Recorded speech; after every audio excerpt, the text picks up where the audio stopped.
TH94 news కి స్వాగతం. ఈ రోజు నేను మళ్ళీ 36 గెలుచుకుంటాను చెప్పిండు. ఏదో టీచర్ అంట మొన్న గ్రామ పంచాయతీలో చెప్పమని కొడితే నీ ముఖం ఏడబెట్టుకోవాలని తెలియదు తప్పుడు లెక్క చెప్పుకుంటూ ఆ రోజు మా దారాసింగ్ చెప్పిండు. దమ్ముంటే నీవురా నీవెంతమందిని గెలిపించినవో నేను సవాల్ విసురుతున్నా, సవాల్కు సిద్ధంగా అని చెప్పి దారాసింగ్ గారు చెప్తే ఇప్పటి వరకు నీకు దాని మీద మాట్లాడానికి దమ్ము లేదు. కానీ ఆడ టీచర్ సీన్ అంటున్నావు, రెండు కల్పించి ఒకటే చూపిస్తాం. తప్పకుండా కాంగ్రెస్ పార్టీ జెండా ఎగరైపోతున్నాం. కాంగ్రెస్ పార్టీని మున్సిపాలిటీలో ఖచ్చితంగా చైర్మన్ కూర్చోబెట్టబోతున్నాం. ఇది అక్షరాల సత్యం అనే విషయాన్ని మీ అందరి ద్వారా తెలియజేసుకుంటూ, ముఖ్యంగా ఇంకొకటి మోసం చేసే వ్యక్తిని నేను గాను. నేను ఒక 30 సంవత్సరాల నుంచి నేను రాజకీయంలో ఉన్నా.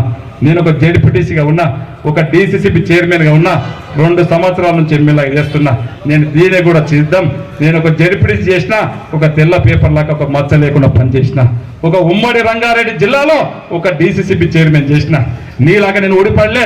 నీలాగా నేను ఎవడో ఇస్తే ఎవంతనో నేను చెప్తాడు, నీ దగ్గర విశ్వేశ్వరరెడ్డి చెప్తాడు నా తన జీతం ఉండే, నా తన జీతం ఉండి నేను పెట్టినటువంటి భిక్ష అని చెప్పి నీకు ఒకటి భిక్ష ఇచ్చాడు. కానీ నాకు నేను సర్వీస్ చేసిన, 30 సంవత్సరంలో రాజకీయ సర్వీస్ చేసిన. నాకు ఓని మోసం చేయనీక రాదు, ఓని ఇచ్చేసుకునిక రాదు. ఒక తరపు నుంచి నీవు ఒగాలతా ఇచ్చుకోకు బాల్ బచ్చన్. మరొకసారి చెప్తా ఉన్నాను వేదిక ద్వారా, బాల్ బచ్చన్ మాటలు మాట్లాడకు. నాకు ఒక తరపు నుంచి నీవు ఒకాలతా ఉంచుకోకు. ఎవరికి ఏం చేసిందో వాళ్ళు మాట్లాడితే నేను వారికి సమాధానం చెప్తా. అనవసరంగా లేని మా కుటుంబంలో చిచ్చు పెట్టే ప్రయత్నం చేయకు. డైలాగా నేను బాల్ బచ్చన్ మాటలు మాట్లాడితే చాలా ఉంటాయి. విశ్వేశ్వరరెడ్డి అడిగితే చెప్తాడు నీ గురించి. ఎక్కడి నుంచి వచ్చినావు, ఏం ద్రోహం చేసినావు, ఏమిట్లా ద్రోహం చేసినావో విశ్వేశ్వరరెడ్డి అన్నీ కూడా ఉన్నాయి. అది ఒక్కసారి నువ్వు తెలుసుకో. విశ్వేశ్వరరెడ్డితో మాట్లాడు. ఎందుకు ఆ విధంగా మాట్లాడాడో ఫస్ట్ ఆ వివరణ ఇచ్చుకో. అప్పుడు నా గురించి మాట్లాడు, మా కుటుంబం గురించి మాట్లాడు. మేమెవరికైనా మోసం చేస్తే దాని గురించి మాట్లాడు. నీవు తాండూరు ప్రజలను మోసం చేసినావు. కాంగ్రెస్ పార్టీని గెలిపిస్తే కాంగ్రెస్ పార్టీని అమ్ముకున్నావు, 100 కోట్లకు అమ్ముడపోయినావు. నేను ఆ రోజు చెప్పిన తాండూరు ప్రజలకు నేను 7వ గ్యారంటీగా ఇస్తున్నా. ఎక్కడ కూడా గబ్బర్ సింగ్ ట్యాక్స్ పోయిన గతంలో చేసినట్లు గబ్బర్ సింగ్ ట్యాక్స్ వసూలు చేయడం జరగదు. నీళ్ళకి అక్రమాలు చేయడం జరగదు.